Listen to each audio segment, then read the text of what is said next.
گلی گلی کوچے کوچے مسجد مسجد آگ لگا رہے ہیں، اللہ ان کو خائب و خاسر اور ذلیل و رسوا فرمائے گا۔ ہمارا مقابلہ کسی ہندو سے نہیں ہے، ہمارا مقابلہ اس حکومت سے ہے، اور آنے والے وہ دن جو ملک کو سری لنکا کی طرح سے بربادی کے کنارے پر پہنچانے والے ہیں، وہ اپنی آنکھوں سے دیکھ رہے ہیں۔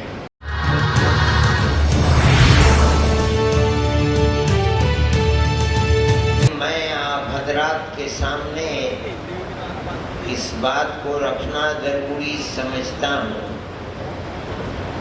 کہ ان حضرات نے جن کو اللہ نے بڑی بصیرت عطا فرمائی تھی، ہمارے وہ اکابر جنہوں نے قید و بند کی مصیبتوں کو ہنستے کھیلتے برداشت کیا تھا، ملک کی آزادی کے بعد جن مسائل سے مسلم اقلیت دوچار ہوئی، ان مسائل کا مقابلہ کرنے میں وہ لوگ کبھی سڑکوں پر نہیں اترے۔ آپ ان کی زندگی کو دیکھ لیجئے۔ مجھے خوب یاد ہے کہ ملک کی آزادی کے بعد اسی ہندوستان کے اندر بابری مسجد کا مسئلہ اٹھا، ہمارے اکابر رحمہم اللہ جن کی زندگی مجاہدانہ زندگی تھی، ہتھیلی پر جان رکھ کر میدان عمل میں کام کرنے والے لوگ تھے، وہ سڑکوں پر نہیں اترے۔ یہاں دیوبند میں بقرعید صبح کو ہونے والی ہے، رات میں فورس آئی اور اس زمانے میں گائے ذبح کی جاتی تھی، جتنی گائے بندھی ہوئی تھی فورس آئی اور سب کو بھر کر لے گئی۔ یہ ایک واقعہ مسلمان کے سامنے ملک کی آزادی کے بعد اس طرح کا سب سے پہلا واقعہ تھا۔ وہ لوگ سڑکوں پر نہیں اترے، اس لیے کہ میں آج آپ سے یہ بات اس لیے کہہ رہا ہوں کہ آج مسلمان کے سامنے اس طرح کے واقعات شہر بشہر صوبہ بصوبہ ہیں۔ آپ کے اکابر نے جس طریقے کو اختیار کیا تھا، آپ اسی طریقے کو اگر اپنائیں گے تو آپ کامیاب ہوں گے، ورنہ آپ ناکام ہو جائیں گے۔ ملک ہمارا ہے، ہم کہیں باہر سے نہیں آئے۔ دنیا کے دوسرے ملکوں کے اندر، امریکہ میں، برطانیہ میں، فرانس میں، اٹلی میں، ساری دنیا کے لوگ آپ کو ملیں گے۔ ہر آدمی اپنی شکل و صورت، اپنے قد و قامت، رنگ و روپ، اپنی زبان کے اعتبار سے پہچانا جاتا ہے، اور دنیا پہچان لیتی ہے کہ یہ فلاں ملک کا رہنے والا ہے۔ لیکن ہندوستان کے اندر یہاں کا مسلمان اپنی شکل و صورت کے اعتبار سے، زبان کے اعتبار سے، قد و قامت کے اعتبار سے، رنگ و روپ کے اعتبار سے اکثریت اور اقلیت میں کوئی امتیاز اور فرق نہیں رکھتا۔ اس کا مطلب یہ ہے کہ ہم سب اسی ملک کے رہنے والے ہیں اور ہمیشہ سے رہنے والے ہیں۔ یہ آج ملک کی بدقسمتی ہے، یہ ملک کی اکثریت جس فرقہ پرست ذہنیت کا شکار ہو گئی ہے، اور جو فرقہ پرست ذہنیت اپنے ہاتھ میں طاقت رکھتی ہے، وہ مذہب کی بنیاد کے اوپر امتیاز کر رہی ہے اور نفرت کو پیدا کر رہی ہے۔ میں آپ حضرات کے سامنے یہ پیغام دینا اپنا فرض سمجھتا ہوں، اپنے اکابر کی زندگی کو سامنے رکھتے ہوئے کہ آپ جہاں ہیں، جس جگہ ہیں، ان حالات کا مقابلہ کریں، پست ہمتی کو نہ آنے دیں، لیکن حالات کا مقابلہ سڑکوں پر اتر کر نہیں کریں بلکہ پیار و محبت کی بارش برسا کر کریں۔ اگر آپ اس طریقے کو اپنائیں گے تو آپ یقین کیجئے کہ آپ کامیاب ہوں گے، خدا کی نصرت آپ کے ساتھ ہوگی۔ صحیح ہے، دنیا کی طاقت ان لوگوں کے ہاتھ میں ہے جن کو ہم دیکھتے ہیں، ملک کو آگ لگی ہے، لیکن قسم کھانے کے لیے کسی کی زبان سے کلمہ خیر نہیں نکلتا۔ اللہ دیکھ رہا ہے اس کو، خدا احکم الحاکمین ہے، دیر ہے اندھیر نہیں ہے۔ لیکن سوال پیدا ہوتا ہے کہ مجھے اور آپ کو کیا کرنا چاہیے؟ اگر ہم اللہ اور اس کے رسول کے دیے ہوئے وہ پیغامات، وہ قرآن کی آیتیں، وہ رسول اللہ کے فرمان، جن کو مذہب کی بنیاد پر نہیں، انسانیت کی بنیاد پر پیار و محبت کی جو تعلیم ہے، اگر مسلمان خدا کی توفیق سے ہم اس کو سینے سے لگائیں گے اور مضبوطی کے ساتھ تھامیں گے، قطع نظر اس کے کہ کسی کا دین، دھرم اور مذہب کیا ہے، ہم پیار و محبت کا ہاتھ بڑھائیں گے، ایک دوسرے کے ساتھ قربت کو اختیار کریں گے، تو میں یقین کے ساتھ کہتا ہوں کہ اللہ احکم الحاکمین کی نصرت ہمارے ساتھ ہوگی، اور انشاءاللہ ہم کامیاب ہوں گے۔ آگ لگانے والے خود اس آگ میں فنا ہو جائیں گے، پیار و محبت کو اٹھانے والے انشاءاللہ کامیاب ہوں گے۔ میرے بھائی، آپ جہاں ہیں، بڑے شہروں میں ہیں تب، چھوٹے قصبات میں ہیں تب، دیہاتوں کے اندر ہیں تب، مدرسے چلاتے ہیں تب، اسکول چلاتے ہیں تب، آپ اپنے بھائیوں کے دکھ درد کے اندر شریک ہو، ان کو قریب کریں، آپ دکھلائیں کہ مدرسوں کے اندر کیا تعلیم دیتے ہیں، اسکولوں کے اندر کیا تعلیم دیتے ہیں، آپ بچوں کو کیا سکھاتے ہیں، مدرسوں میں کیا پڑھاتے ہیں۔ آپ ان حالات کا مقابلہ اگر کر سکتے ہیں تو اسی طرح کر سکتے ہیں۔ جو لوگ یہ سمجھتے ہیں کہ ہمت کے ساتھ مقابلہ کرنے کے لیے سڑکوں پر اتریں، وہ انتہائی غلطی کر رہے ہیں اور ملک کے مستقبل کو، اقلیتوں کے مستقبل کو، اکثریت کے مستقبل کو برباد کر رہے ہیں۔ میرا یہ موقع نہیں تھا، میں تو ان کے بلانے کے اوپر آیا، لیکن میں نے دیکھا کہ مجھ سے پہلے آنے والے لوگ اس طرح کی باتیں کر رہے ہیں، تو میرا جی چاہا کہ میں بھی اپنے اس پیغام کو آپ کے سامنے رکھوں۔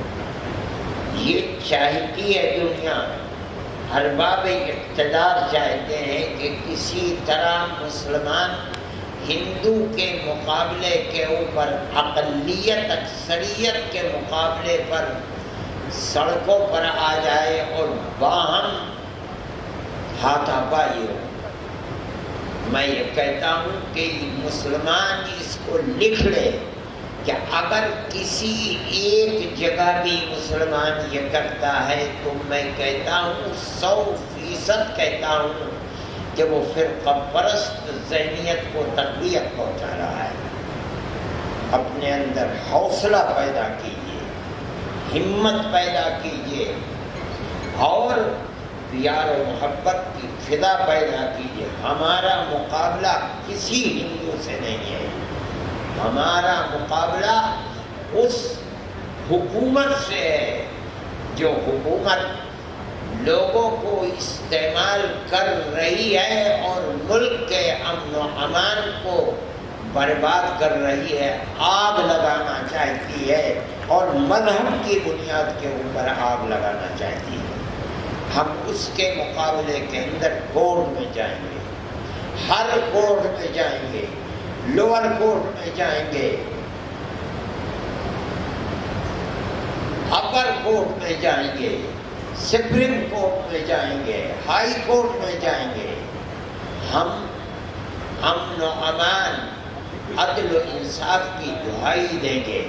میں مانتا ہوں، سمجھتا ہوں کہ فیصلہ آنے کے اندر تقدیر کے فیصلے میں دیر لگ سکتی ہے، لیکن ہندوستان ابھی عقل مند، عدل و انصاف کو چاہنے والے لوگوں سے خالی نہیں ہوا ہے۔ آپ کو فیصلہ ملے گا، اور جو لوگ گلی گلی، کوچے کوچے، مسجد مسجد آگ لگا رہے ہیں، اللہ ان کو خائب و خاسر اور ذلیل و رسوا فرمائے گا۔ اس لیے میرے بھائی کوئی مایوس ہونے کی ضرورت نہیں ہے۔ اس ملک کے وہ بھی ہندو تھے جنہوں نے اخلاق کے مسئلے کے اندر اپنے نشان اور وہ جو ان کو انعام ملے تھے ان کو واپس کر دیا، حکومت کے ارباب اقتدار کے منہ پر مار دیے۔ وہ بھی لوگ ہیں جو سینکڑوں کی تعداد میں بڑے بڑے پڑھے لکھے لوگ ہیں، اور انہوں نے صدر جمہوریہ کو ارباب اقتدار کی طریقہ کار کے خلاف درخواستیں دی ہیں۔ جو جہاں بیٹھا ہوا ہے وہاں اس کو برا سمجھ رہا ہے، اور آنے والے وہ دن جو ملک کو سری لنکا کی طرح سے بربادی کے کنارے پر پہنچانے والے ہیں، وہ اپنی آنکھوں سے دیکھ رہے ہیں۔ ہم ان حالات کا مقابلہ کس طرح کریں؟ میں اپنے اکابر کے طریقہ کار کو سامنے رکھتے ہوئے میں یہ سمجھتا ہوں کہ طریقہ یہی ہے کہ ملک کی اقلیت، اکثریت اور عوام کے مقابلے کے اندر سڑکوں پر نہ اترے۔ ہمارا جہاں کہیں مقابلہ ہوگا حکومت سے مقابلہ ہوگا۔ ہم حکومت کو 10 مرتبہ طاقت کے ساتھ، اخلاق کے ساتھ سمجھائیں گے، بتلائیں گے کہ تم اپنے زبان پر جو تم نے تالے لگا رکھے ہیں اس کو توڑو، ملک کی بربادی کے لیے نہیں، آبادی کے لیے اپنے اقتدار کو کام میں لاؤ۔ نہیں لاؤ گے تو دیر ہے اندھیر ہے، ملک برباد ہو جائے گا، کنگال ہو جائے گا، تباہ ہو جائے گا۔ نہ اکثریت اکثریت رہے گی، نہ اقلیت اقلیت رہے گی۔ وہ ملک کے حالات ہیں، ان کو سمجھیے۔ میں بھائی ہونے کی حیثیت سے آپ سے کہتا ہوں کہ آپ مقابلہ پیار و محبت کے ساتھ کریں، تبھی آپ کامیاب ہو سکیں گے۔ جمعیت علماء کا یہی ایک پیغام ہے، میرا پیغام نہیں ہے، جمعیت علماء کے بزرگوں کا یہ پیغام ہے، ان کی زندگی ہے۔ انہوں نے کبھی اس چیز کو سامنے نہیں رکھا کہ وہ سڑکوں کے اوپر اتریں اور سامنے آ کر کے یہ بات کریں، نہیں۔ بابری مسجد کے مسئلے کو پہلے دن وہ کورٹ کے اندر لے گئے، اور جمعیت علماء آخری وقت تک کورٹ ہی کے اندر اس کو لڑتی رہی۔ جو لوگ اس کو سڑکوں پر لے کر کے آئے، میں نام لینا نہیں چاہتا، کچھ زندہ ہیں، کچھ دنیا سے چلے گئے، انہوں نے اس مسئلے کو خراب تو کیا ہے، لیکن اس کو کامیابی سے ہمکنار نہیں کیا۔ میں آج بھی یہی بات کہتا ہوں، ہو سکتا ہے کہ جو لوگ آپ میں ہیں ان کے جذبات بھی ہوں، میں اگرچہ ایک بوڑھا آدمی ہوں لیکن میرے سامنے ان اکابر کی ایک زندگی ہے، اس لیے میں معافی چاہتے ہوئے اگر میری یہ بات میرے بعض احباب کو گرا گزر رہی ہے تو میں معافی چاہتے ہوئے معذرت پیش کرتا ہوں، اور جمعیت علماء ہند کے اکابر کے اس نظریے کو پیش کرتا ہوں کہ کبھی اقلیت اکثریت کے افراد سے لڑ کر کامیاب نہیں ہو سکتی۔ ہماری لڑائی ملک کے اندر جب بھی ہوگی حکومت سے ہوگی، حکومت ہماری ہے، حکومت سے ہم لڑیں گے۔ اگر حکومت ہمیں ہمارا حق دے گی ہم تالی بجائیں گے، اگر ہمارا حق چھینے گی ہم اس سے لڑیں گے۔ عوام سے لڑنا ہمارے لیے کبھی فلاح و بہبود کا سبب نہیں بن سکتا۔ میں اپنے ان کلمات کے ساتھ میں پھر اللہ کی ذات سے یہ توقع رکھتا ہوں کہ آنے والے دن آپ حضرات کے لیے خوشخبری کے دن ہوں گے انشاءاللہ۔ اللہ تعالی ہم سب کو اپنے فضل و کرم سے نوازے اور اللہ تعالی ملک کے اندر مسلم اقلیت کو مضبوط سے مضبوط تر فرمائے اور اکثریت کے دلوں کے اندر اقلیت کے ساتھ چھوٹے بھائی کی طرح زندگی گزارنے کے اندر نظریے کو پیش کرنے والا بنائے۔ وآخر دعوانا ان الحمد للہ رب العالمین وصلی اللہ تعالی علی خیر خلقہ سیدنا محمد وعلی آلہ واصحابہ اجمعین۔ میں پھر آخر میں یہ بات کہتا ہوں کہ میں نے ایک نظریہ پیش کیا ہے اور بس میرا ایک نظریہ ہے، میں اس کو ہر جگہ پیش کرتا ہوں۔ اگر میرا یہ نظریہ آپ حضرات میں سے کسی کے نظریے کے خلاف ہو تو میں معذرت چاہتا ہوں اور دعا کرتا ہوں کہ اللہ اس ملک کو پھلتا پھولتا ملک بنائے، یہاں کے سب بسنے والوں کے دلوں میں ایک دوسرے کے ساتھ پیار و محبت پیدا فرمائے، اور وہ پرانی پیار و محبت کی تاریخ جو اس ملک کی بڑی قیمتی تاریخ تھی، اللہ اس تاریخ کو زندہ و جاوید فرمائے۔ وآخر دعوانا ان الحمد للہ رب العالمین۔